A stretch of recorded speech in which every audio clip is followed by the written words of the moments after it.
That is the most important thing. Please keep in mind whenever you are doing your research.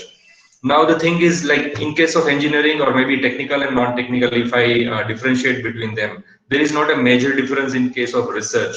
The fundamental remains same, and that is what all we have to follow, being a PhD supervisor or maybe as a PhD scholar. So these things remain same for everyone. So usually when I teach my students in masters about research skill and all these subjects, I usually talk about that. First of all, you should be able to differentiate between different types of papers or maybe the different types of materials available to you for the review or the literature review kind of a thing. So when we go to some of the websites, we find that there are some journals, there are some conference papers, proceedings, there are some articles, there are some books, maybe there are some unpublished material also, which is unpublished in the sense of that it is not available on internet. Everything which is available on the internet doesn't mean that there are no other articles available in the world. There are lots of things which are available apart, like I mean to say offline also. So you should also refer your libraries where you can find some good material, or maybe for some review purpose also you can get a very good information from the libraries also. You can even get from some old theses or old journals which were not online at that time and still it is not digitized. So these are the things or the resources which you can have. So first thing is that in the beginning of the PhD or maybe during the coursework, what you need to keep in mind is that maybe your title is decided or maybe your journey has already started. But the thing is, you need to be too much organized during all these years of your PhD or the research work, that if you are not organized, you will have lots of difficulties and trouble at the end of the PhD, because finally after 4 years or 5 years or maybe 3 years, you have to again collect all these things which you have done in the previous years, and it would again really be difficult to organize them well in a proper manner. So first thing is that keep a kind of a very good storage in terms of offline as well as online, or maybe the cloud storage is also very good. So whenever you are downloading something from the internet for referring, keep it in a separate drive where even during the time of formatting the computer, it will not harm your data. Another thing is try to take a backup. Backup is in terms of two ways. First is you can have a USB hard disk or maybe some pen drive, or maybe you can upload it on the cloud services like Google Cloud, or I mean to say Drive or OneDrive or something like that. So your material will be safe. Another thing is that usually what happens that whenever we find some article, without reading it completely, we start downloading them. And there are few students I have observed in my career that they always download 100% but refer only 5% out of that. So there is no meaning of collecting the stuff, downloading all the time. Like Saru, they can't just download it and something like that. It's not a good practice. So download only those things which are of important to you. Second thing is, while downloading, usually that file gets downloaded in a name where how the publisher has published on the website. So once you have some say 200 articles in terms of a PDF file in a folder, it becomes very difficult to refer one by one after 5 to 6 years or 4 to 5 years at the end of the PhD to even while preparing your thesis. So second thing is that whenever you read an article, try to rename with the title of that paper. So it will be very easy to identify those articles from the computer. So these are the some of the things, even before starting the research, you should have this sort of practice. So that is what the first advice I would like to give you. Second thing is taking a backup. You can have an auto backup kind of a thing, that there is a Google Drive desktop application which actually syncs every time whenever you get download something new material into your computer. So it would not be a kind of a routine procedure to upload all the time on the internet. Second thing is the quality of the information which you refer. Many a times it may happen that we don't know the source. We don't know the source means like maybe we have found an article or maybe a research paper which has been published and which has been cited many a times. I will talk about citation later on, but just using the word directly without defining it. So maybe it has been cited many a times by many of the authors. Say for example, one article has been cited for 25 times. It doesn't mean that the paper is going to be the real one. That is what I have even personally observed during my research literature review, that I was referring a paper and that was a very good paper. It has got some more than 20 citation at that time. And I found that anyway, I have one of the device which was only available in India to with few of the universities only, and how this author might have published this paper many years ago without the machine. So even I also referred that paper. That was a very good paper. But at the end of the PhD, when I came across one of the journal, which was a Chinese journal, and on the Chinese journal, that same paper or stuff kind related to that was mentioned in the paper. So I contacted that author because it was a paid paper and I wanted that paper. So I requested that author that can you send me a copy of your paper which has been published few years ago. So he sent me the article, and I saw that the article which I referred having more than 20 citations was the same paper which was originally authored by a Chinese professor, and it has only got very less citation. So that was the case. Many a times it happens that a copied paper may have major citation. So it doesn't mean that we have to trust every 100% or fully on any of the material which is available on the internet. It might have got copied from somewhere, and we may be referring to a wrong paper or a source with our citations also. So that is what some of the things are available, which I would like to convey here.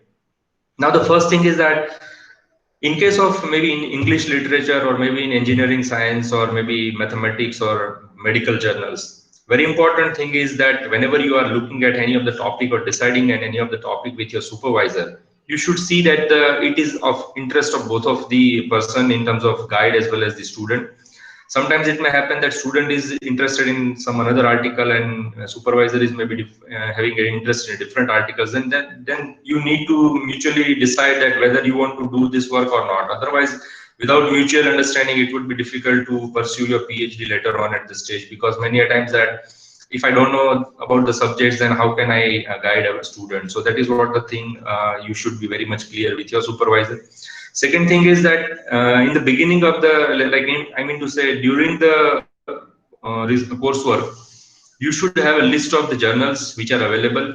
Maybe universities do have the subscription of very well reputed journals, and it is free subscription for the students, that students need not have to pay for any of the paper for referring. So find out the links and log in for your as a student of the PhD from the university, so that you can get access to all the journals which university has subscribed. So you should have all this information with you. There are some websites which provides free articles, free papers. So that doesn't mean that they don't have any values for that. So it is not the case that most of the time it may happen that whenever an article is published in a paid journal, it has less value as compared to the free journals. So because free journals are peer-reviewed journals, and the procedure of selection of the paper is very long, you need to have lots of reviews and corrections which has been suggested by the editors and the reviewers of the journal, and finally you have to provide the correct information to them in terms of what they have asked into your paper. Now, coming back to the types of different papers what you are going to refer during your PhD work is that one is the conference paper, second is the journal papers. In terms of engineering and science, there are some white papers also, or maybe some kind of an article, or maybe a product detail kind of a thing. So we'll see that what are these journal papers and what is the difference between a journal paper and a conference paper.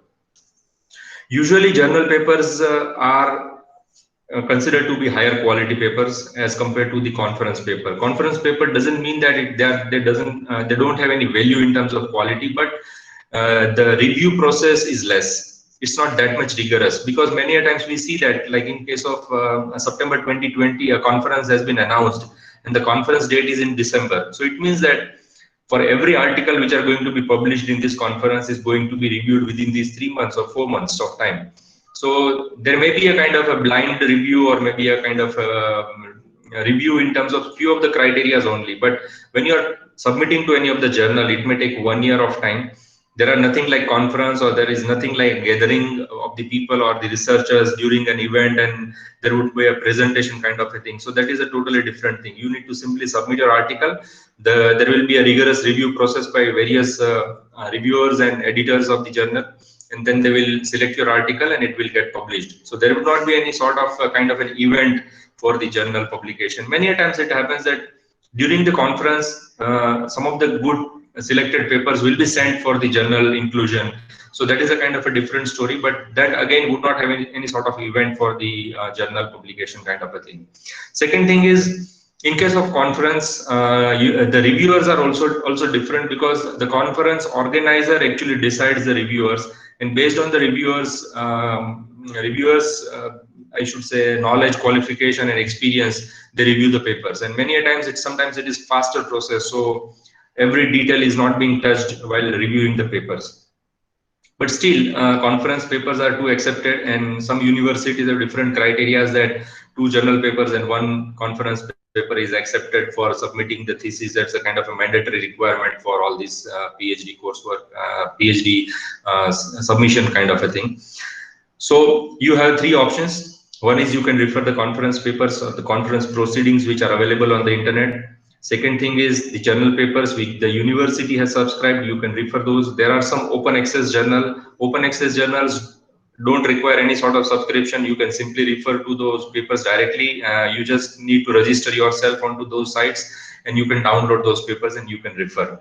Now, second thing is whenever we are interested in subject called X, say for example, maybe you are doing your PhD in some of the authors of some literature. Okay, so you will try to see that what are the different articles published on that particular area. So we'll try to collect all of them. Now the problem is that usually I have observed that PhD students or the PhD scholars are coming up with the title without reviewing anything. They have some clear idea that I want to do my PhD on this topic or on this title.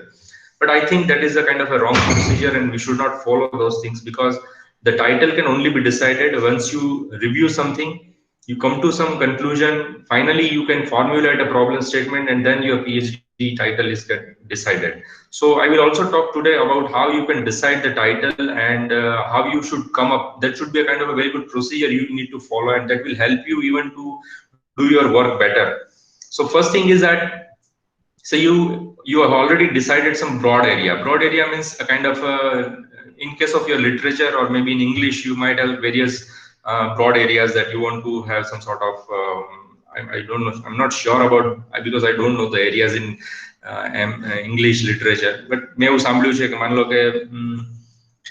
some authors who have written some poetry based on some musical instruments or something like that. Based on that, you want to do some PhD, for example. So what will you do is, you will do a kind of a literature review based on this broad area, that you will focus on this sort of authors who has done some very good work in past, and you want to come with some sort of research output based on that.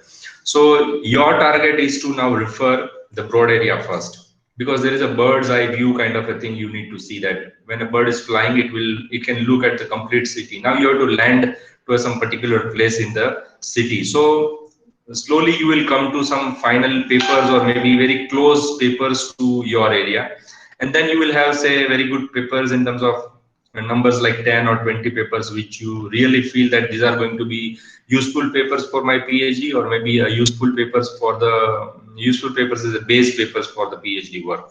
So you will download all of them. You need to read all these papers. And I suggest you that these days we are using everything digital in terms of maybe a kind of a Kindle or a laptop or a tablet or a computer, mobile phones, etc. But still, I suggest that the papers which you have like most, try to take print of all these papers. That would not be more than 20-30 papers. But I suggest you that whatever papers you are interested, you should download them all and you should take print of all those papers, because you can read at leisure time. Wherever you are, whenever you are, you need not have to worry about the digital stuffs, but try to take those prints, refer them. Maybe you can use markers and underlines while reading the papers. The things which you like most, you should definitely mark over there. And finally, you have referred some papers. Now the thing is, what will be your next step? So the next step is about like finding out some sort of conclusion, or maybe writing a kind of a review based on a single paper. So for example, you have read one paper, you want to write some review about that paper. So you are very good at writing the reviews, because you are the students from English background, and you can do that very well in terms of writing a review for one paper. So write down a review in terms of 5-10 lines, what you have understood from the paper and how you have understood about all these contents which has been discussed in the paper. Another thing what I want to mention here is that when you read one paper, that one paper, when it was published, might have some sort of reference or bibliography that that author might have referred at that time while publishing the paper. So it's a very good practice to refer those papers which has been mentioned into the references of that published paper. So try to read that while try to read those references one by one. Try to download those papers also. Maybe there is no need to download all the say for example 25 references given into that paper, but it is better that you refer some of paper you find out of those 25 and you refer that, and that would definitely help you to understand the published paper very well. So one practice is to download, take some print, read them well, try to write down the literature review about that paper. Second thing is refer the references of the published paper which you have already read and done some review, and even try to take some prints or maybe download into your folder the reference papers also which were there as a reference.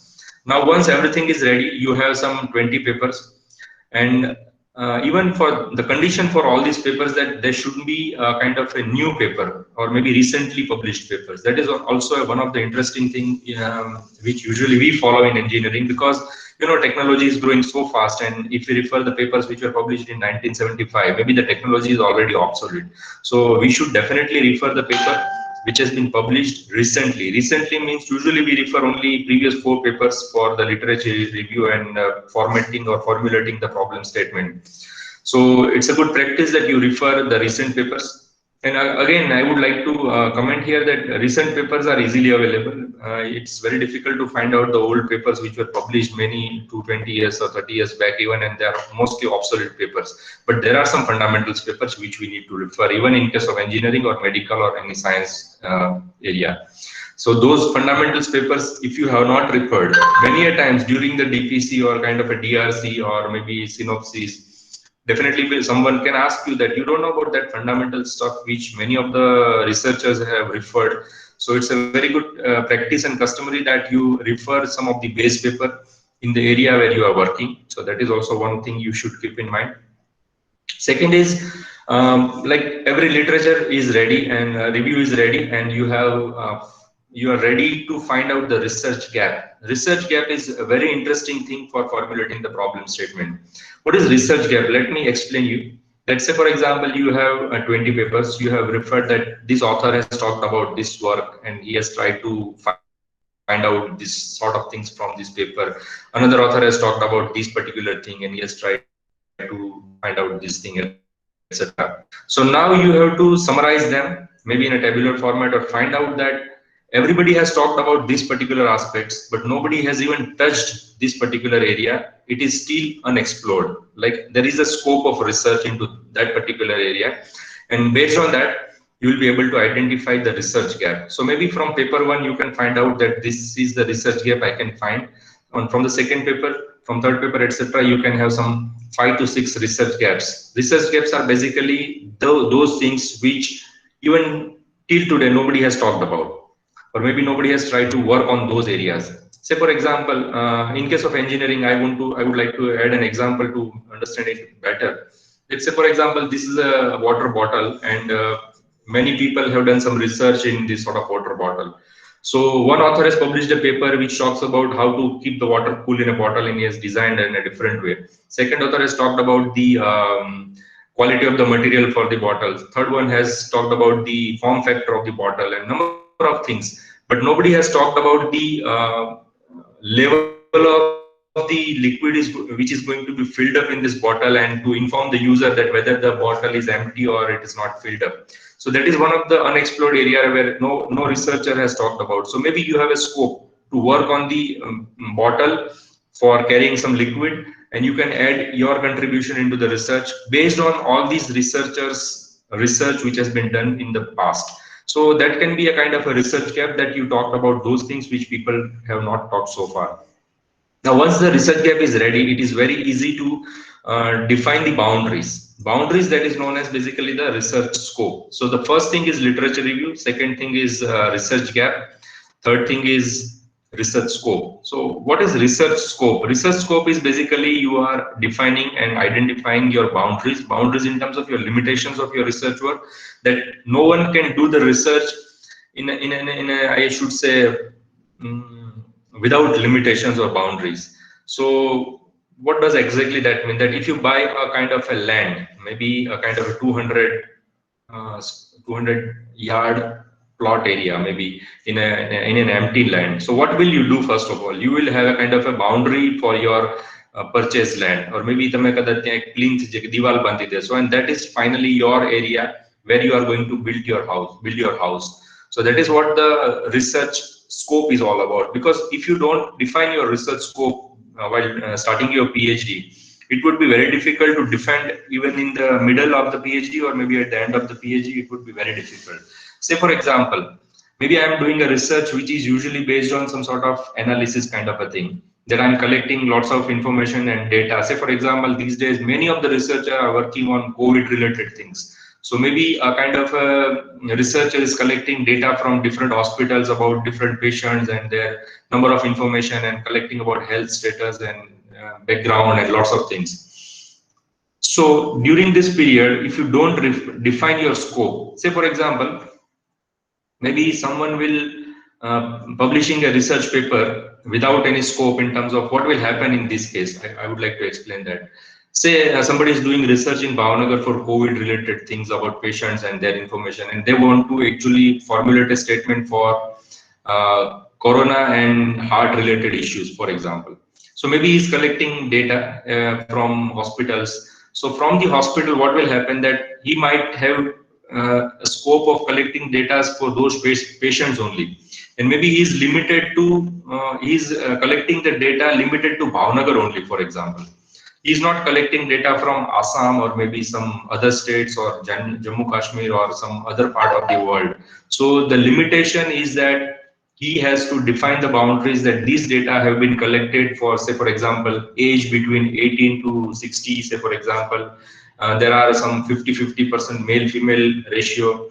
Some of the patients were healthy, some of the patients were having some background disease or something like that. So these are the things you need to mention into the scope, that the research was performed based on this sort of limited conditions. It is not meant for everyone. It's not a universal research. It is not applicable to every part of the world. So it's a kind of a confined thing. You are actually limiting yourself, that this research is with respect to this sort of scope. So if you don't define the scope, then maybe sometimes it may happen that someone can ask you some question, but in case of this sort of situation, you can defend yourself that my research scope was up to this, and I have done my work like that. Similarly, for example, say some student from English or maybe PhD doing some PhD in English or maybe arts or something like that. They are doing some research work based on this current situation of online learning, say for example. So he or she may be collecting lots of data about different digital platforms like Google Meet, Zoom, Microsoft Team, and WebEx, and all these Cisco, all these things. But they have never mentioned that I'm collecting the data for those platforms where people are using laptops or computers only. If he or she has not mentioned that I have not collected data for mobile phone users also, then the research will be definitely different, because you are not defining your scope. So scope is also very important in terms of proving yourself in a nice way in terms of in the later stage of your PhD. So first is literature review, second is the research gap, third one is the research scope, and finally you will formulate the problem statement. So that would be the case where you will defining your title of your PhD work, and that title will be based on this previous work what you have done so far in terms of review, gap, and scope. That will help you to do your PhD work better. So now you will download the papers from the websites and you will refer them, read them, review them. Even you will try to save in a proper way, that some of the things you will also start writing into some of the draft, where it can be helpful at the later stage while writing the thesis. Now, how can we know that the paper which you are referring is a good quality paper? See, quality is a word where everybody is talking about quality research. So what does quality means exactly here in terms of research? There are lots of debates and arguments about the quality of the research paper and number of things that I will take some example here to explain those things. But at least for us as a student, at least for us as a supervisor, if the things are looking familiar, or maybe the things that we understand, okay, I'm doing right, I'm doing a quality research work, that is enough. Because there are lots of things which people you cannot justify to everyone in terms of those things. Say for example, you have referred a website like Google Scholar. So you will write scholar.google.com. That is a website where you can find only research related articles of your domain. So that is again a kind of a Google search engine, but specifically for doing finding some research papers or research articles or patents, etc. You can find out all these things from research.google.com. It's a kind of a collection of number of articles all together by Google search engine. Now on this particular site, there is an option that even you can see and check the quality of the paper also. So journals are known by their quality based on the index factors. It's a kind of an indexing basically used for showing the quality of the journal, quality of the researcher also. And there are some factors. Let's say, for example, I have published only one paper in my life, then I cannot find my quality of the research. Maybe that particular single article is of very good quality, maybe it has got lots of citation, but as a researcher my quality is not very good in terms of these sort of indexing factors. I need to be continuously active for many years. For every year I need to publish some article.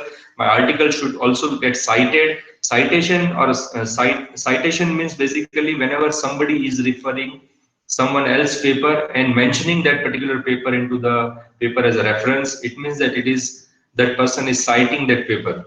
Say Dr. Dilip Barat has published a paper, and maybe he has got 100 papers on the internet on different journals or conferences, and during my research work, if I find his two papers maybe useful for my research work, I will write down his paper reference into my paper, that I have referred some of the things from his paper, and that is what basically the citation is all about. So I'm citing his paper into my work. It means he has got citation. So it shows that the quality of the paper what he has published is actually referred by a number of other people in the world also. So his quality index will increase, and that is what the thing is people are trying to consider for all H index and impact factor, etc. Usually impact factor is for journals, and H index is also for journal as well as the quality of the researcher.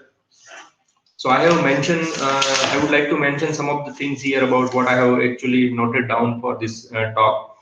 That impact factor and H index factor are for journals ranking and value basically. So journal conference proceedings don't have actually kind of an indexing. It is only for journals. So if any proceeding you find which is from the conference side, usually it is not having any sort of indexing in terms of quality or the value. But it might have lots of quality papers which even you can refer. So for that particular author who has published a paper in a conference may get his index factor increased maybe in later time or something like that.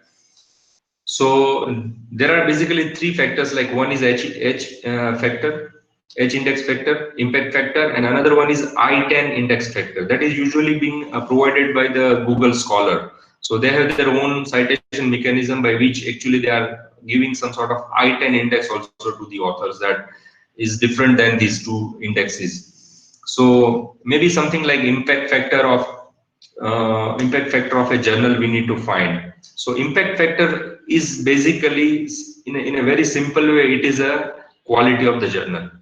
So what does it mean that quality of the journal? So quality of the journal, that many people are referring the papers which have been published by that journal. It means that it's a reputed journal.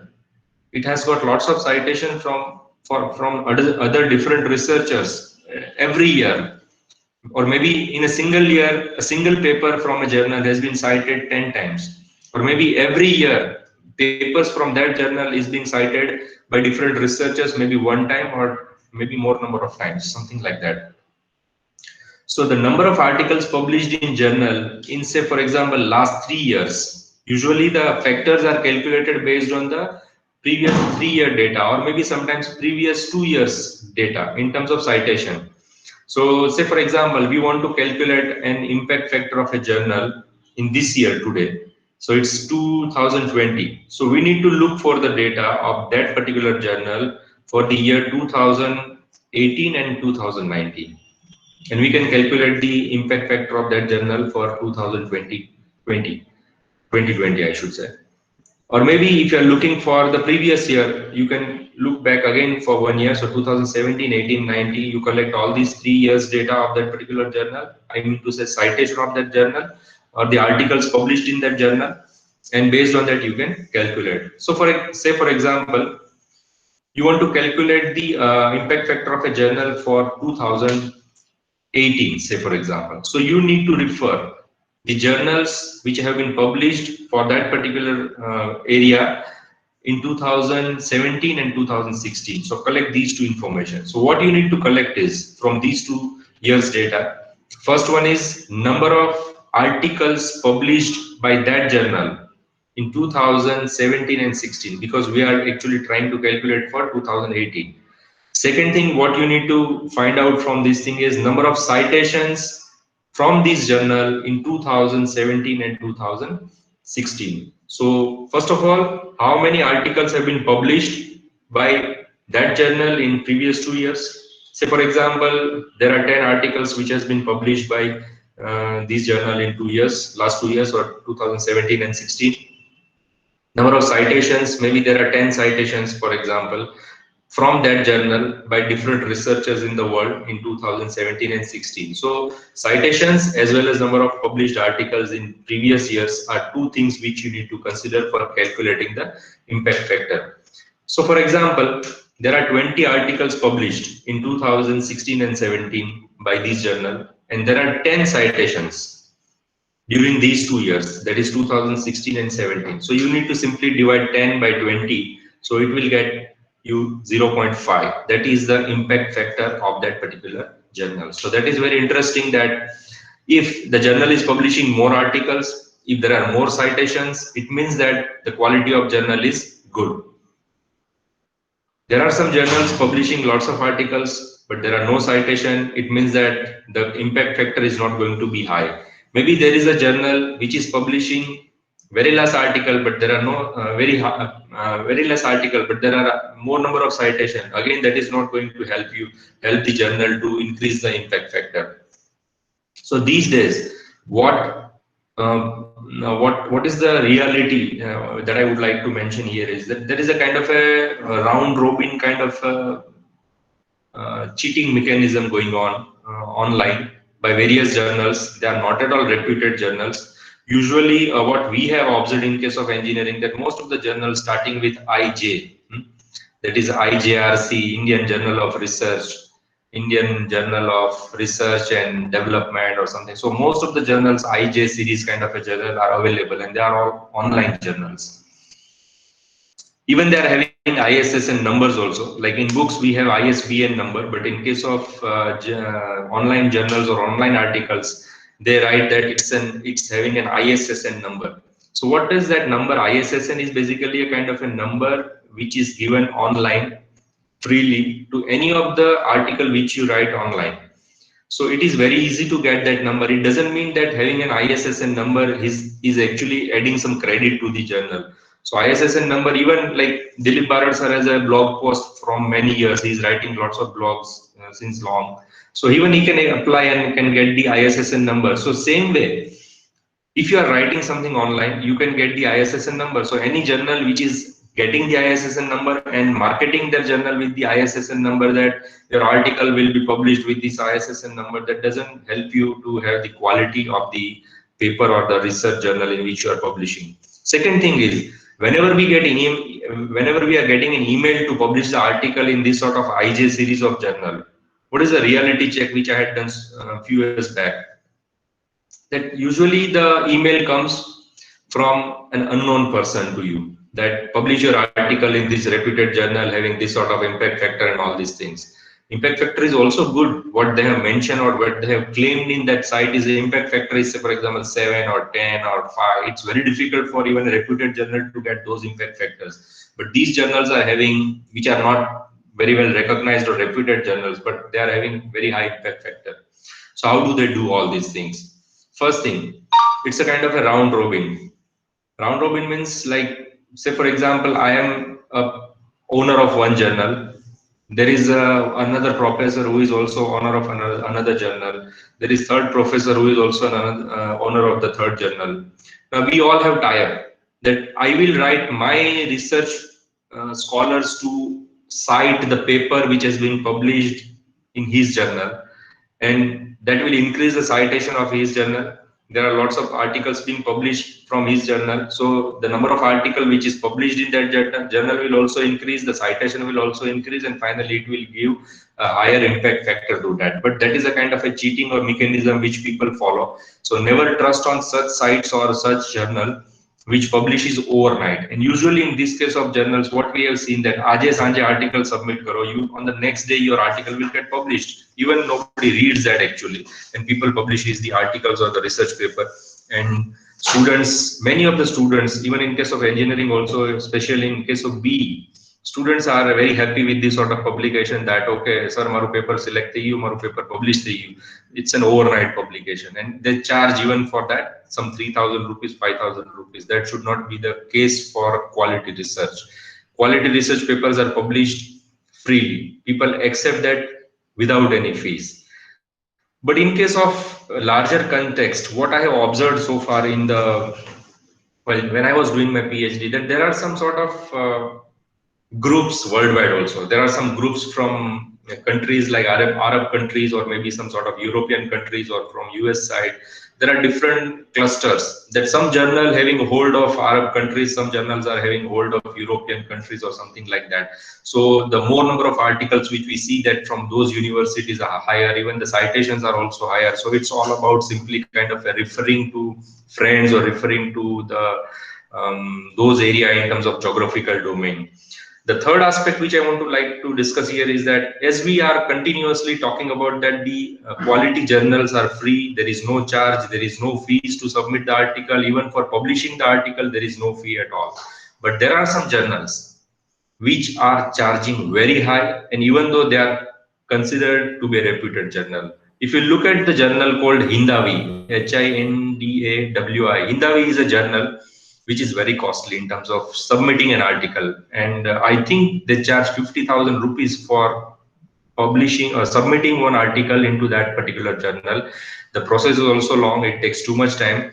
It's considered to be the quality journal. Even if you want to refer the paper from that Hindawi journal, you need to pay very high amount of money.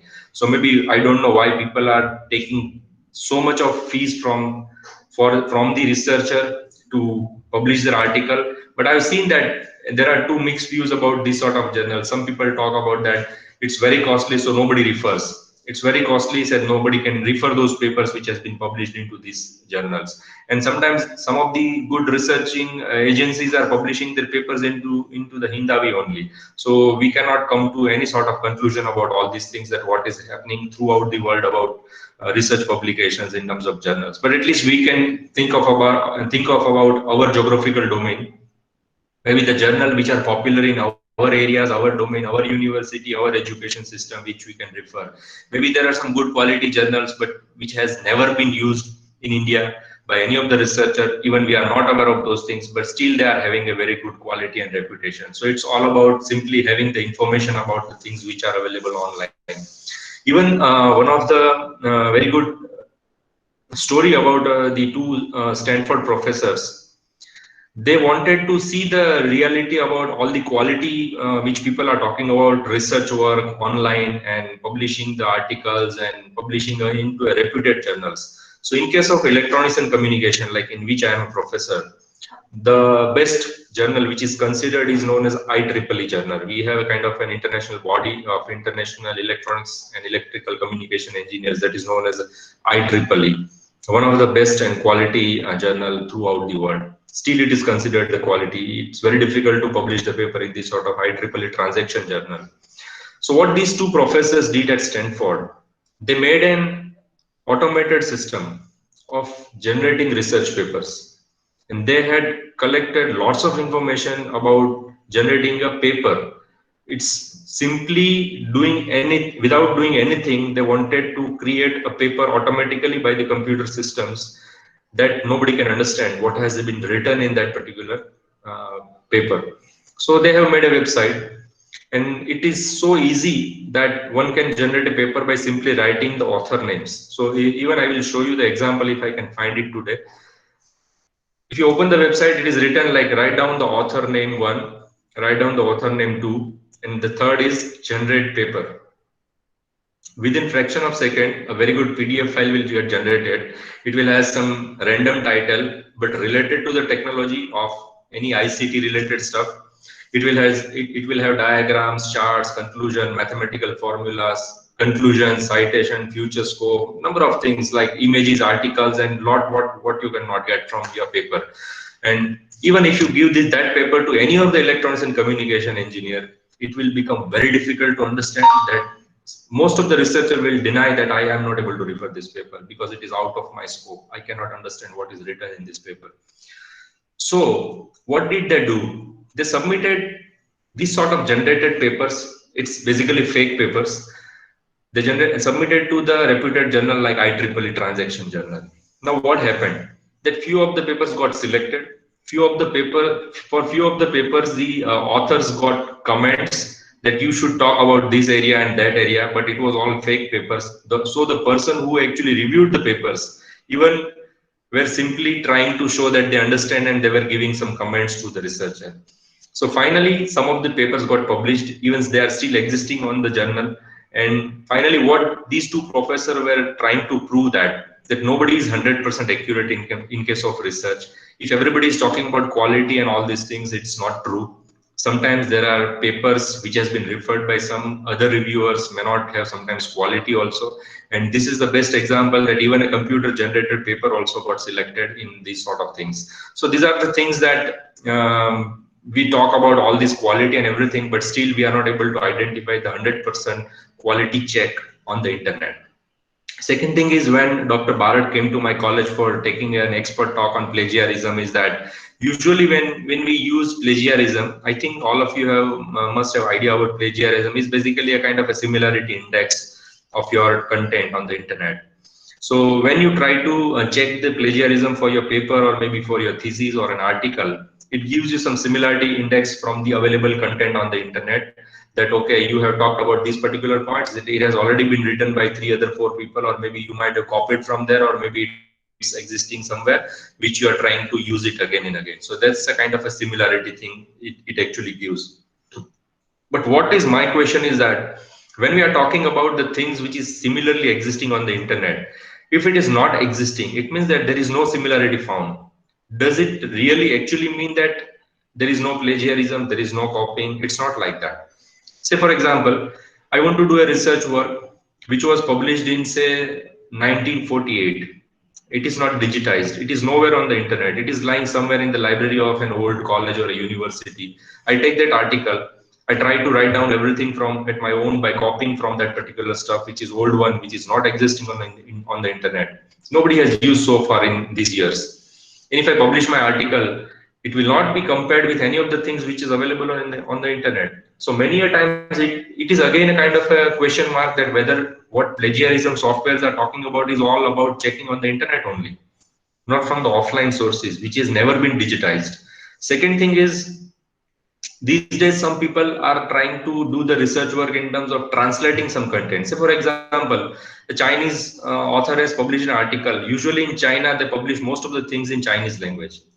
If you find the patent also, it is all 100% written in Chinese language. So even a kind of a translating software will not look for these content quality match in terms of plagiarism or the similarity index. So many of the students or some of the researchers who are not actually looking for the shortcuts to do all these things try to find out such article.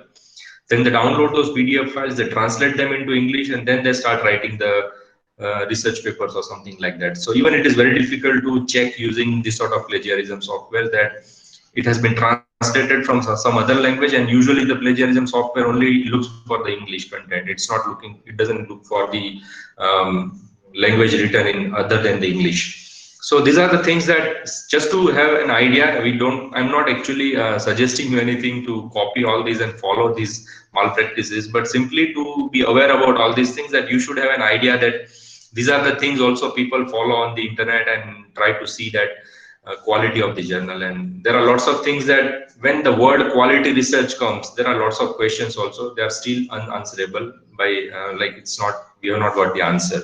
So coming back to the impact factor, the impact factor is basically the quality of the journal.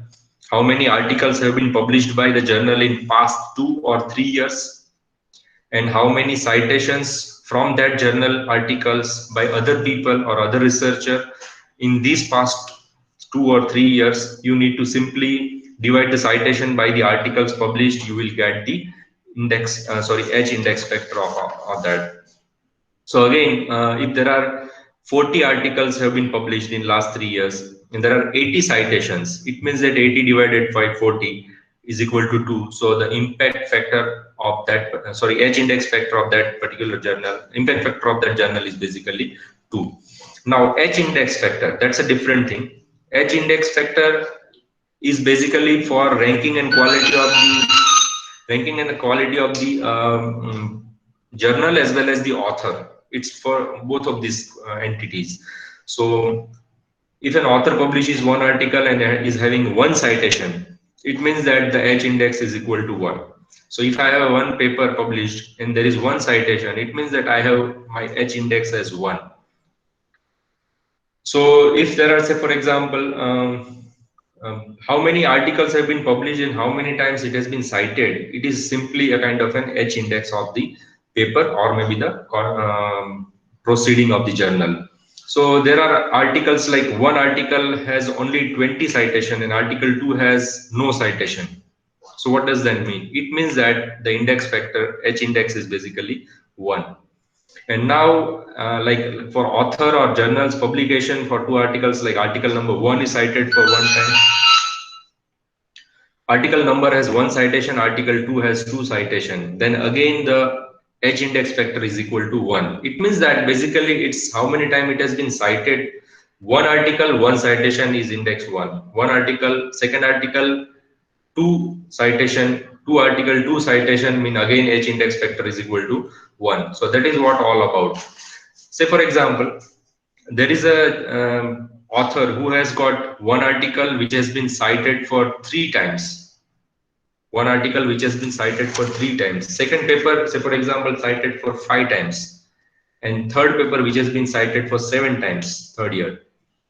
So what can be the H index factor for that? Can anybody tell me? 3.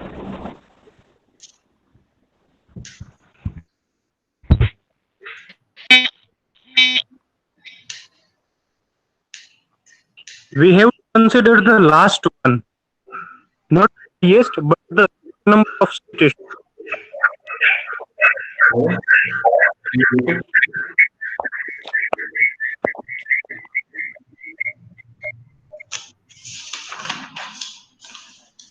So let me give you an example to understand it in a very simple way. That there is one article which has been cited for 22 times. So a single article cited for 1 time get H index factor of 1. So maybe for a particular author, there are 8 articles which he has published in his life, and we consider, and the result gives that it has got H index factor of 7, say for example. So how this 7 comes, that I want to show you. So one article which has been published, cited for 22 times. Second article which has been cited for 16 times. Third article maybe for 14 times. Fourth article for 10 times. Fifth article for 10 times. Sixth article for 9 times. Seventh article for 10 times. Eighth article is cited for 7 times only.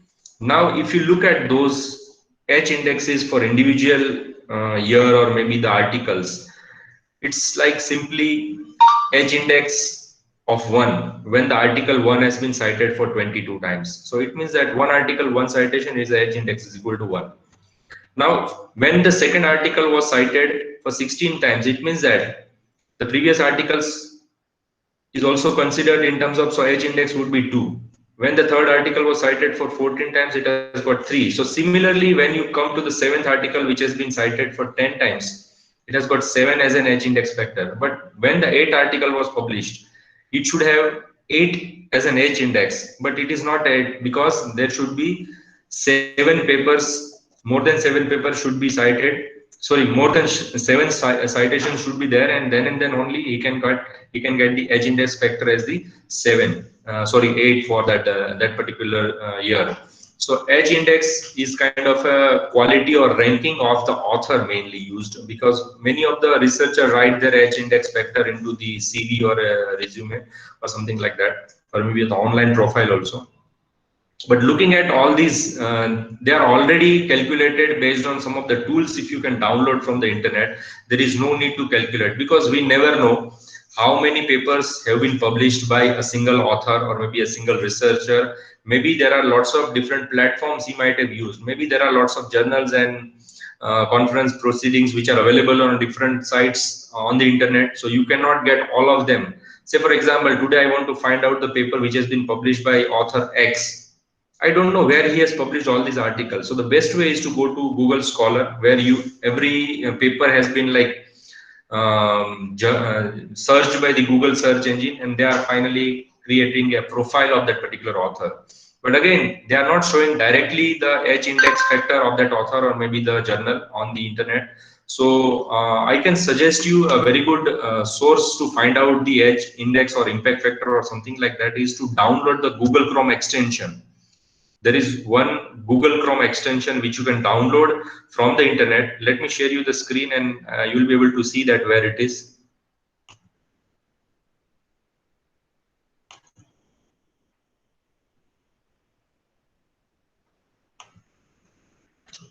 Are you able to see the screen?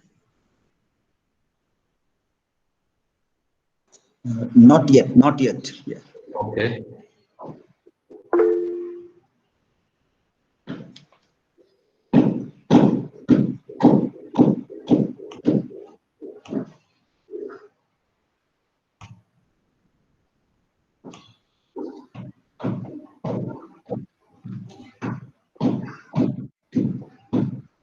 I think now it is visible. Yes, now we can see. Okay, so from the Google Chrome web store, you can find the Scholar Edge index calculator for Google Chrome. Simply add to Chrome is the button which would be available here. When you click on that, I already added, so it shows me remove from Chrome. So when I clicked on or open the Google Scholar, I think I already opened somewhere.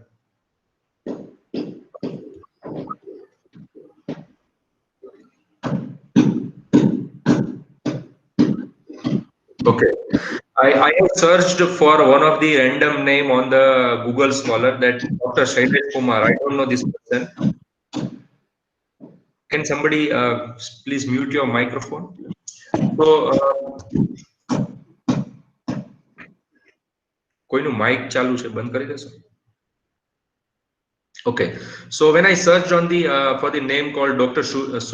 Shailesh Kumar, I found that the articles which he has published, maybe in his specific domain, he seems from some Australian university, maybe a student or a faculty. But when I added the Google Chrome extension, it has actually automatically created this graph, which you can see on the right side, where it is cited by, view all, citations, Edge index, and I10 index.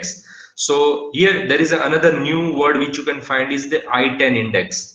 I10 index is basically provided by Google Scholar. It is not the general category which you cannot find anywhere. So Google says that one article, 10 citations. If an article is getting 10 citation, it means that I index is basically of 1.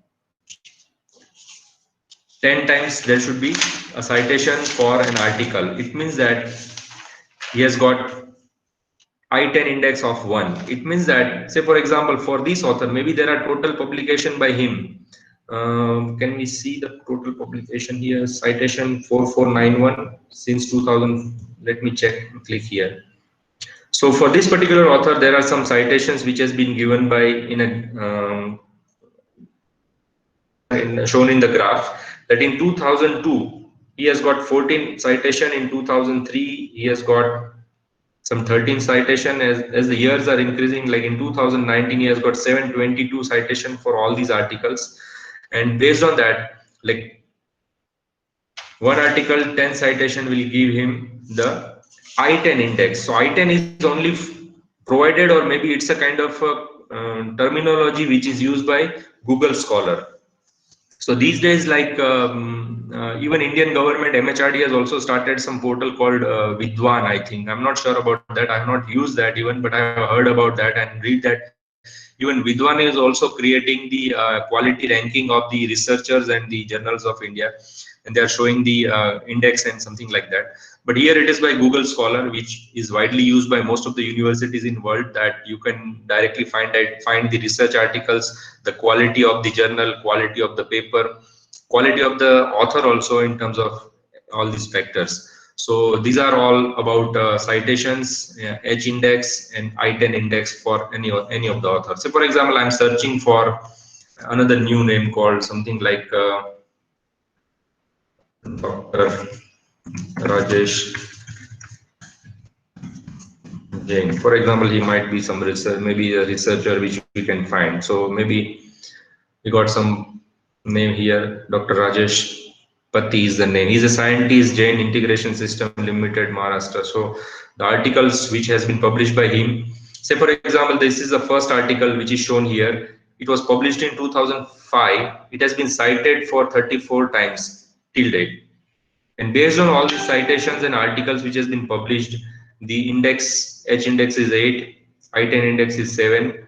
It is about from since 2002. Now the thing is, if the researcher is not active in doing the research over a period of time, the quality will go down, because every year it is being considered that how many times publishing is also done. So even for the journal also, the publication should be continuous. If the journal is not publishing every year, it means that the impact factor of the journal would be less, or the H index factor would be less than that. Or maybe sometimes some journal are publishing the articles maybe on monthly basis or maybe quarterly basis. So in a particular year, the total number of articles would be higher. So this way we can see the quality and the citation. There are some people who has got more than 2,000, 4,000 citations also, and they are some of the top cited authors in the world. But it seems that the area in which you are working, the area in which people are working, it depends on the research work also. So that is why I was talking about that whenever we are talking about quality only, or the impact factor or the index factor or the ranking of the author or maybe the ranking of the journal, it all depends on number of parameters.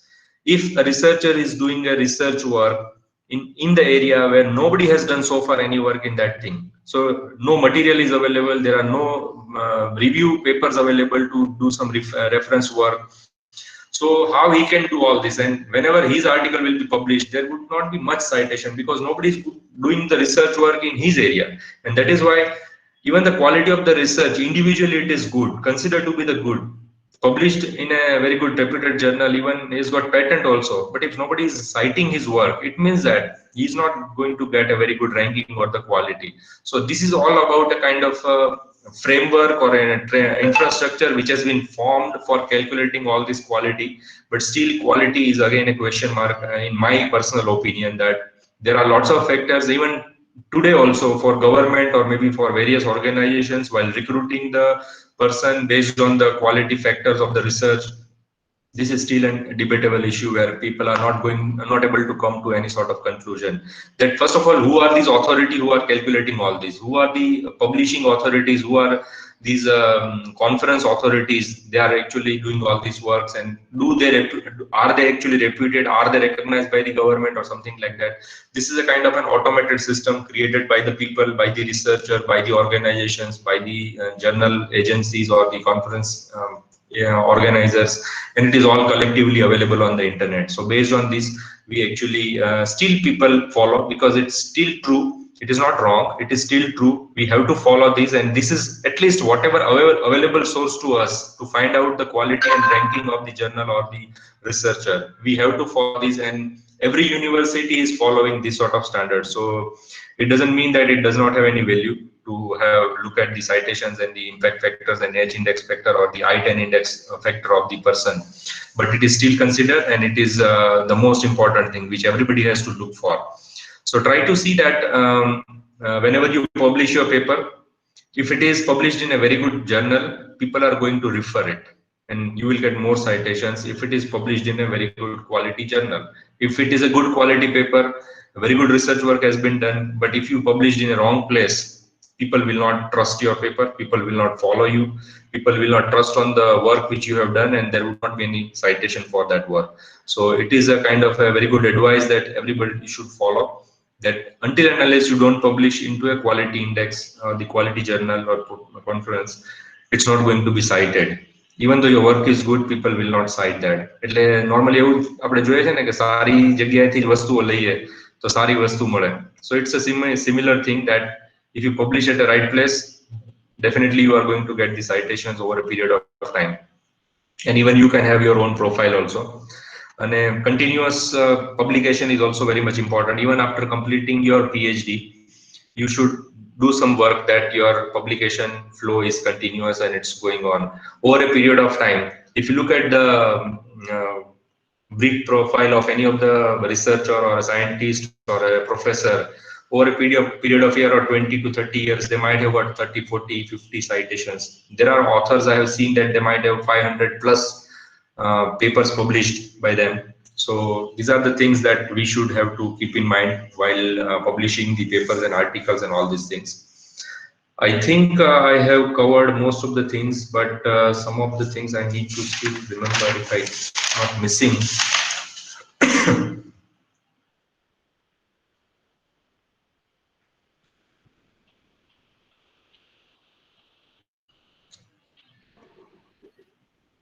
Yeah, even anybody has any questions, then you can ask questions also, any of the scholars. If you have any doubt or questions or queries, you can ask. See, I have actually, before starting the lecture, I thought that let me show some of the things from the internet. So you can even search for the formulas if you are interested, which I am trying to show here. That see, journal impact factor, which you can calculate. That journal paper impact factor is basically from this equation, that cites in 2019 to article published in journal 2018 and 17, total number of articles published in journal into 2018 and 17. So that is what you need to find out. And personal impact factor also you can find out. Similarly, you can find out the H index factor, that the number of papers on a list of publication ranked in descending order by the times cited, they have n or more citations. So in short, one article, one citation, that will give you all these things. And on number of journal like Scopus and Springer and Wiley and all these journal definitely provides you some sort of very good information. And there is one very good website called Scimago JR I would like to mention here.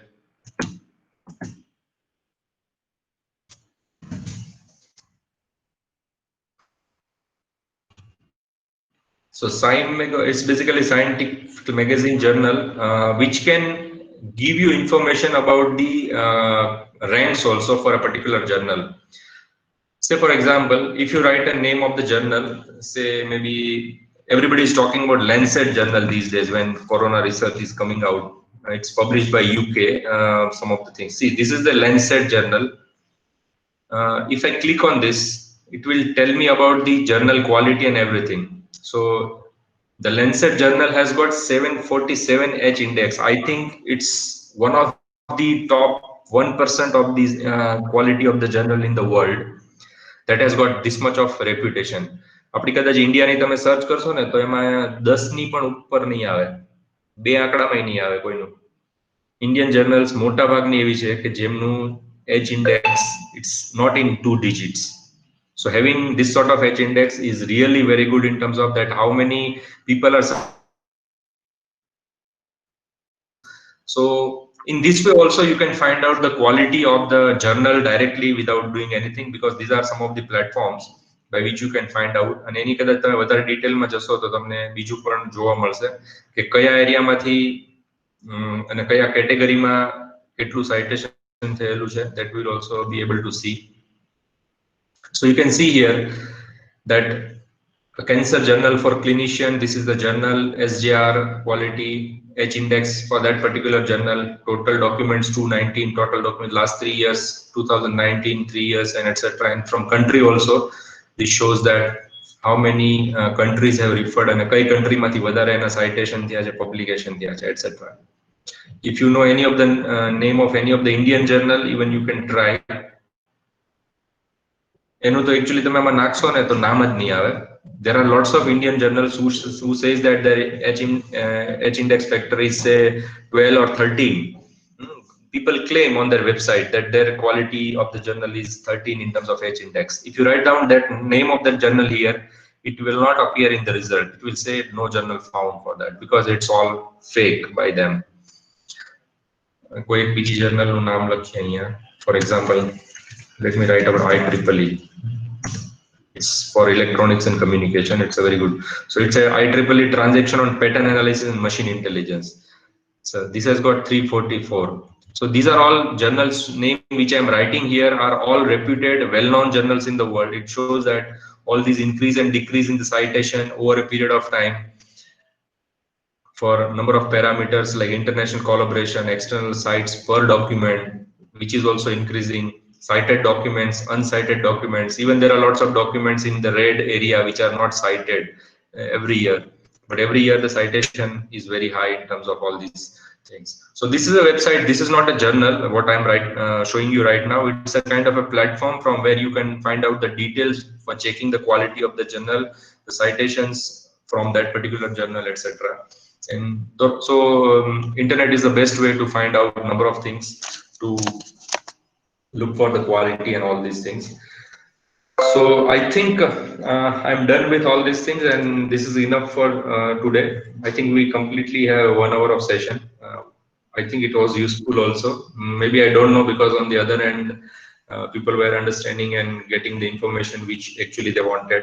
But I tried my best to talk about some of the fundamentals for starting the research work, about reading the references on the internet or research papers, preparing the documents and submitting them to the journals. The important thing is that quality should be maintained, and even we should also see that we also produce the quality, and that should be a useful information. The main scope of the PhD or the research work is to contribute some novelty to the existing things, that whatever you are whatever you are researching in this particular time of your PhD tenure, that should have a quality contribution that nobody has done. It should have a novelty. It should have a kind of a totally new or unique work, and that is what the things are being actually noticed by the panel which evaluate you.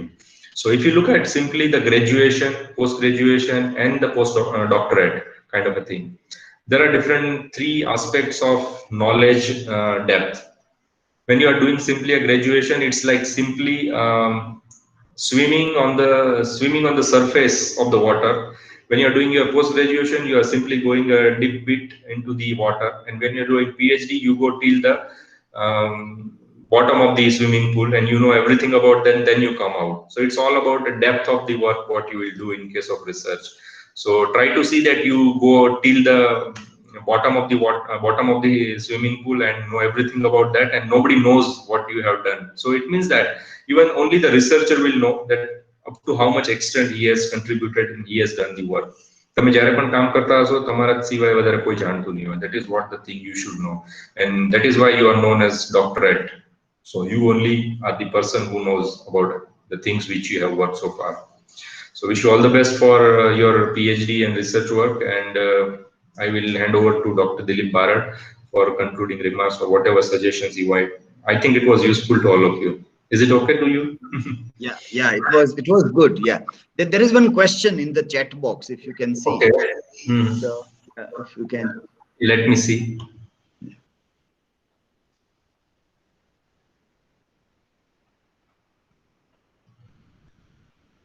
And anybody, if you have any doubt, you can put a question in the chat box. Again, impact factor depends on the relevance and popularity. It doesn't have any relation with the popularity. See, our popularity can be anything until and unless it is not cited by someone. Kadaч maru paper છે, my paper might be very popular. Maybe lots of people are talking about in my paper in the presentation or the lectures, or maybe in the newspaper also it has been popular. Throughout the world it has come in the media, national level media, international level media. It is so much popular. but nobody has cited my work. Nobody has talked about my paper's reference into their paper. It doesn't going to have a kind of an impact. So impact is all about until and unless you don't mention into the paper. So a kind of a citation or a referencing is very much important. How can I know whether my paper has been cited by someone or not? Yes, you can use this sort of Google platform. You will definitely be able to find out, and that is why it has been created. Till date, it was not possible to identify that who has cited your paper. But these days, you can find out that who has cited your paper. And many a times, if you have published an article maybe 2 years back, you try to search your name on the internet in the Google search. So for example, if I type Kiran Trivedi, maybe I get some paper where my name has been cited. So even in that sense also you can find out, but that is not the right way to find out that someone has cited your paper or not. But in this case, like the screen which I had shared, from the Google Scholar, so you can see that even that Mr. Shailesh Kumar or the Rajesh Patil can know that these are the citation. So in this example, in the first paper, analysis of genetic diversity among papaya cultivators using single primer application reaction, it has been cited by 34. If you click on this 34, you will be able to see these are the papers where the citation has happened. People have cited here. Even this tool will give you the information about the paper where it has published, where it was available, and when you install the Google Chrome extension, this particular table will appear automatically. તમે તમારા કમ્પ્યુટરમાં કદાચ search કરશો ને તો આવું table નહીં આવે. But as I had added the Google Chrome extension, it will show me here also about the calculator, which calculates all these parameters: H index, G index, E index. These are not actually of importance, but impact factor and H index is also only important for the quality of the research. હવે આ બધા paper છે, they have cited the paper of Mr. Ajit, આપણે જે નામ જોયું એ Rajesh, sorry. So in this case, it is 31. So these 31, if you click on that, you will be able to find that who has cited your paper. And એ બધા પેપરનું list તમને બતાવશે.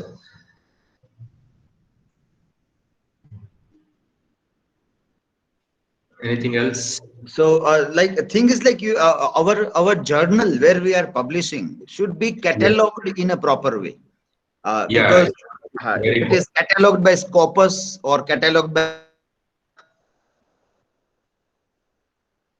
like Cimego, which was Cimego,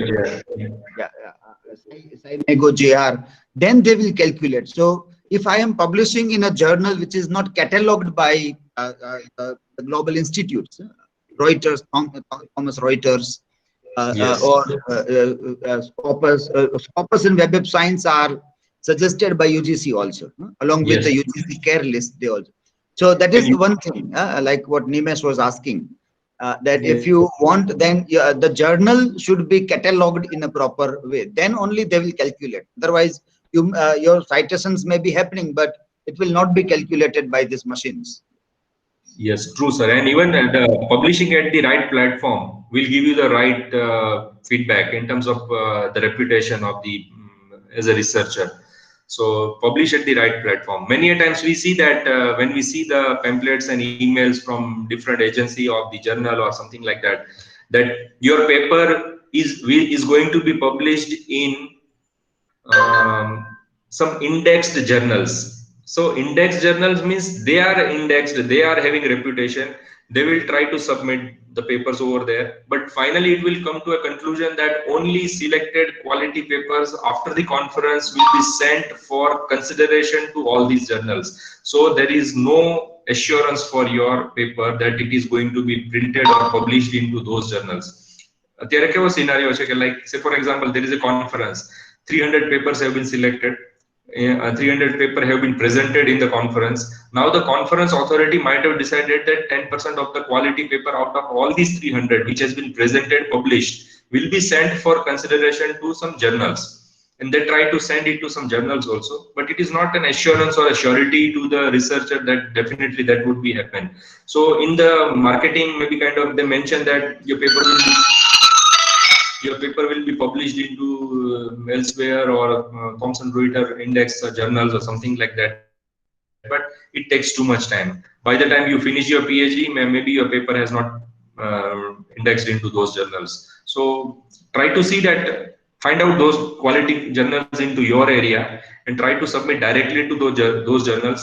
It has got some peer-reviewed journal kind of a thing, which is very good in terms of quality, which is not taking any fees also. So I forgot to give that example that I was trying to see that આ બધી IJRC series ની journal internet ઉપર ખૂબ છે અત્યારે. In India around 3000 such journals are existing, which has not at all any quality in terms of, they charge some 3-4,000 rupees. એટલે મેં એક વખત જોયું કે આ કોની વેબસાઇટ છે. So there was no contact physical address. It was only about single, if you contact us, an email address is mentioned. So there is no person's name mentioned that who is the editor of the journal or something like that. So I look at the domain name. Once you look at the domain name, you can find out who has registered this website. So it's a kind of an who is database. So I look at the who is database. મને કોઈ એક વ્યક્તિનું નામ મળ્યું, એમાંથી એમનું email address પણ મળ્યું કે જે સાઇટ ઉપર મેન્શન નહોતું કરેલું. એટલે એ નામ જોઈને મેં એને ફેસબુકમાં સર્ચ કર્યું. ફેસબુકમાં સર્ચ કર્યા પછી મને એ વ્યક્તિનું નામ મળ્યું. એ ગુજરાતના કોઈ એક જિલ્લાના જ ભાઈ હતા અને he was so young in terms of age, that 20 to 25. He was not from engineering side. He was from different domain. He was running that journal and he was publishing the papers of engineering researchers. પછી મેં એવું પણ search કર્યું કે when I was in ભાવનગરમાંથી જ આવી 3-4 journal ચાલે છે. હિલ ડ્રાઈવમાંથી એક છે, એનું મને એડ્રેસ નથી ખબર exactly, but it's on the website it looks very good that people are running this sort of journals. અને એના ઘણા ઓથરના એડિટર્સ ગ્રુપ હોય, they have very good photographs on the website and they review all these things and publishes the paper. But the publication on this sort of platform is never going to be recognized on this sort of Google Scholar, because these journals are not reputed. These journals are not ranked anywhere. It's not going to take you anywhere. So don't waste your quality research work by publishing into this sort of journal. Maybe just for a sake of time, quality publication takes time. તમારું એક paper publish થતા 3 મહિના, 6 મહિના, વર્ષ, sometimes 1.5 year. For maybe in engineering, I've seen that 1 વર્ષ minimum કોઈ paper publish થતો છે. વારંવાર રિવ્યુ, વારંવાર એના કરેક્શન્સ અને પછી ફાઇનલી એ પેપર એક્સેપ્ટ થાય. So until and unless you want to see that the paper gets selected, you have to do rigorous work in terms of those refinements suggested by the editors or the reviewers of the journal, and finally it will get selected. But for all these platforms, આજે કરો અઠવાડિયામાં આપી દેશે, accepted જ હશે, blindly કંઈ પણ કર્યા પહેલા તમને કહું કે accepted જ હશે. They will even never look for the similarity index or something like that. They are interested only in money. So don't waste your research work by publishing into such platforms. Try to see that it takes time, but you have very good reputation for your publication. So that is all from my side. Okay. So the basic purpose that UGC or MHRD is trying to see is to improve the quality of publications.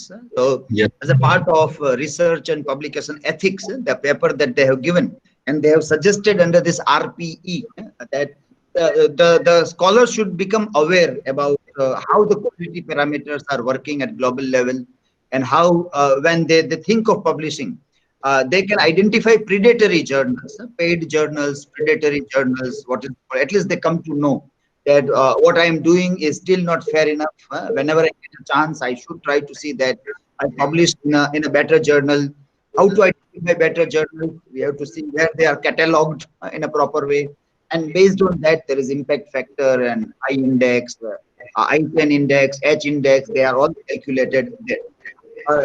Dr. Kiran Trivedi has rightly noted that quality is a very abstract thing. It is very difficult to say whether this will also prove a quality or not, because even in this, people have found loopholes and try to increase their impact factors by manipulating. So even if you will read the Wikipedia page of impact factor, you will find criticism of impact factor, and you will read case studies given that how people can manipulate the impact factors and other thing also. So there is a downside of all these things also. But yet, when we think of quality, so far that is the best form we have today to think for the quality of journals and quality of publication. So all the research scholars who are planning to publish, they have to see that what are those renowned cataloging agencies, like we named Scopus, Web of Science. Now UGC CARE also is coming up. but it still do not have a global acceptance like Scopus or Web of Science or other journals. But that is how things are running, or the things are moving on. Kiran bhai, there is one question, if you can just read and prepare to answer for that also. So What is the basic purpose is the quality consciousness. For that, this exercise are done. We know that this, we do not have a guarantee that this will lead to a great quality. We don't know. Still, somewhere we are moving on as a country also, as an institute also, to try to see that we can have a better quality in whatever manner. So that's why understanding of I index or ITN index or H index is to see that this is the practice in quality of research and publications, and obviously એક જ minute મારો charger મારે લગાવવું પડશે કદાચ બંધ થઈ જાય તો okay, yeah. In case this just let me finish that. By the time he gets connected, we'll reconnect again in that case. So this idea that many times people don't know that, well, I should publish here or not. So as the name given, that the people publishing from a local market, but you pay 3,000-4,000 rupees as a processing fee, and your article is published, is peer reviewed. They will say it has this impact factor also. But then if your article is readily accepted without any inquiry, without any questioning from editors, you have to understand that this is not a quality journal. These are not the practices followed by quality journals. They do lots of communication with the writers. They ask lot many questions. They cross verify lot many things. So when you are in that process, you understand that, well, this must be a quality journal. If they are not asking anything you submit is accepted, well, keep in mind that is not the quality journal that you are working with. Yes, Kiran bhai. Yes. What if the journal is meant for one language but still accept papers in other language? Does it make any difference? So I'm not able to get the question in what context you are asking this. Can you give elaborate it?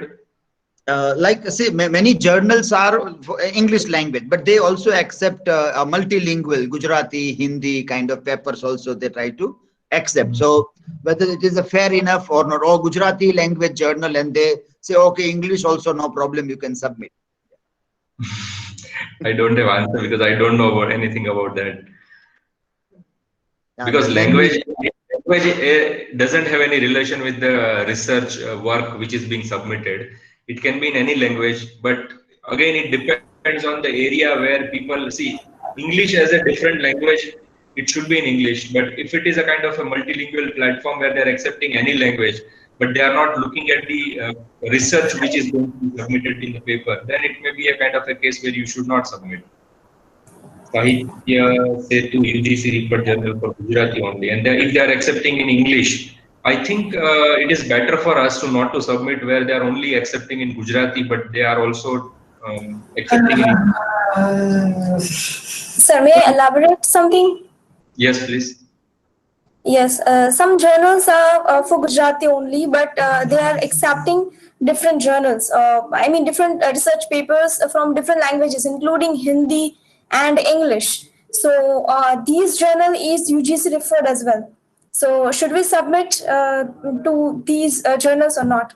If it is having already a kind of a reputation or maybe a kind of an approval by the UGC, there is not at all any problem because they are accepting it. It's well and good but yes, if the UGC has given an approval for English only, and if they are accepting it for different languages also, you should take care that if you are doing your research in Gujarati and you are submitting your papers in Gujarati into that journal, and if it is only for English, then I think you should not submit.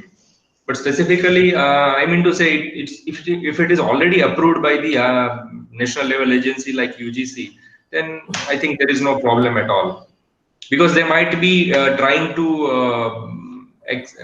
give opportunity to all the languages, because India is a kind of a country where there are a number of languages and they want to accommodate all of them. That may be also one of the case. If it is not paid one, if it is paid one, then definitely you should take care. No, it's not a paid one. And when we log into the account, I mean, when we log into UGC website, and then if we try to search, then we are finding these type of journals. And then the language is written as Gujarati or Marathi. For example, some journals are there. And they are also they're also mentioning language, in which language these journals are published. So if it is mentioning Gujarati only or any specific language, then I think we should think about it. Yes, if it is written for Gujarati, you should not submit at all. Okay. And one more thing I can add, like, because I know about this, some of this kind of Marathi language or even Tamil, Malayali, some journals which are listed in UGC, but then they are publishing creative writings also. Now, see, journals are for research work. They are not for creative work. So when they mix up everything, that you bring poetry, you bring short stories, you bring whatever kind of things, and then they keep on publishing. Obviously, this proves that they are not of a good quality. And when UGC will review, if anybody will complain, they are going to remove these journals from the list, because every 6 months a new list is updated on UGC, and many such journals, when they are reported, they are removed. So when we say research journals, they don't have creative writings. They are based for research work only. So if they publish creative works also, they are not supposed to be research journals as such there. So Sahitya Setu also falls under that category. So maybe sometime when the UGC committee will come to know, such journals either will not be in the list, or they may be informed to publish research papers, or rather than creative writings also. The same thing as what we are observing in engineering, they have started publishing the journals in terms of interdisciplinary journals. So actually they accept papers from electronics engineering, from civil engineering, from mechanical engineering, but worldwide there are different branch-wise, there are different journals. So it's a kind of a mixture of everything. So they do not have a reputation, because who is going to cite from this sort of interdisciplinary journals papers? And that is why just to have a publication overnight, or maybe a shortcut for the researcher, or maybe those journal authorities who are running this journal actually have started this sort of journals. And we even suggest sometimes students that not to submit into the interdisciplinary one, because they might have one paper from civil side, one from electronics, and one from mechanical engineering, and that's not actually meant for that. But many a times it happens that people submit into this journal. So when we have an option, why we should go for this sort of things? It is better to look for the, and during this coursework also you can prepare a list of journal where you are planning to submit in future. So it will help you to review and quality check for all these, and then later on you can submit. So you do not have to worry about where you are submitting, whether it is the right place or the wrong place. Yeah, that is, as a part of literature review, all scholars should go through to see that which are the specific journals for that area, where people are citing it a lot. People rely that when this journal is publishing something on my area, it is accepted globally. Like Lancet was referred. So when the medicine thing comes, people go to Lancet and they verify whether Lancet is also telling that or not. Otherwise, you don't believe about COVID or coronavirus if that journal is not talking about those things there. So that any other questions, if anybody wants to ask? Yes, there is one more question. You can have a look at it. Sir, which one is advisable to go for, the subject specific journal or multidisciplinary journal? Generally, what kind of these two can have better impact factor? As just explained, subject specific more preferred. Yes, I would definitely suggest your subject specific, and that is what actually it is meant for. And see, whenever you will see that it's a multidisciplinary kind of a thing, the specific area related papers would be less, but different interdisciplinary papers would be higher in numbers. So whenever you want to see that, when you are trying to refer the papers even, or somebody is also looking for some reference papers, they will not look for this sort of interdisciplinary journal. So if maybe this is a quality or good journal in terms of interdisciplinary, but people will not come for references or maybe come for reviewing those papers which has been published into that, because it has less number of papers in a particular area. So I think it is better to publish into the specific subject related areas only, or the journal what is specifically meant for that subject. And in case of engineering, even for one subject, there may be some 100 topics, and many a times we have observed that even those topic related journals are also available. Say for example, there is one subject called fiber optics. So in case of fiber optics, we have some other areas also. So we have seen the journals related to those specific topics also, and they are reputed in quality journals. So people are submitting work related to those areas only to those journals. So it's more precise, more in depth, more rigorous, and quality research where you can find out. So many times even you submit to those journals, the editor will deny on the first instant only that this is not the domain of the journal, and we are not accepting the paper. Try to submit it to the related journal. So that is what the things usually happens in case of engineering if it is not subject related. Okay, in case of, like, for example, Ahuti Dandukia or many other, like, their topics are quite interdisciplinary, we can say. They are working in literature, but like she is working on disability studies. So yes, that I would like to clarify here, that if this is the case of from the researcher end, it is highly advisable that you can go for, even say for example she is working on the areas where people with disability. So there are n number of options available for her that she can even submit to the journal which is not at all talking about English literature or something like that. She can directly submit to some medical journal also. Well, people might not have talked about these areas where she has worked. So it can be useful to those people who are referring to those journal also. But it finally depends on our side that how our work is. If it is multidisciplinary, we should and we find that okay, if I submit to the journal which is related to medical science and nobody might have heard about the work which I have done, so maybe there are more chances to get selected and to be published my work. Second thing is, if she is submitting related to the literature only area kind of a thing, then maybe the work she is trying to highlight in terms of research may not get much noticed over there, because people reviewing those journals may be looking up for different stuffs. So as a reviewer also, if my expertise in X domain, and if somebody is submitting a work which is related to Y domain, but trying to, at my point of view, I might be looking for something else. So it is better that you should also see that which work you want to highlight in terms of multidisciplinary kind of a work, and properly you should submit to those fields or maybe the journals of those areas. Or maybe sometimes multidisciplinary will do in terms of higher acceptance rate, because they are looking for a number of areas altogether. So in that case, you should go for that, and you can go for that. But again, suggesting you that which work you want to highlight in terms of accepting the paper while submitting these things. Tomorrow we have a speaker, Waliur Rahman. He's from Madhya Pradesh, and his area is medical humanities. Like we have digital humanities where we require people from IT and computers to work with literature. He's from medical humanities, so he's writing on that also. So this way, sometimes it is this multidiscipline or interdisciplinary work is happening. In that case, it is fine. There are journals based on those kind of thing, and people can publish in those things also there. But tomorrow it will be like, so if Waliur Rahman is talking something about that work, then again some questions can be asked to him, because his area is medical humanities there. Okay, so thanks a lot, Dr. Kiran Trivedi, for throwing light on all this technical sides of journals. Quality is something that is very important to be seen, and UGC is suggesting that everybody should be aware about research and publication ethics as a part of that. So thank you for accepting our invitation and delivering this wonderful talk. Thank you, sir. Thanks to all the participants, and have a nice day.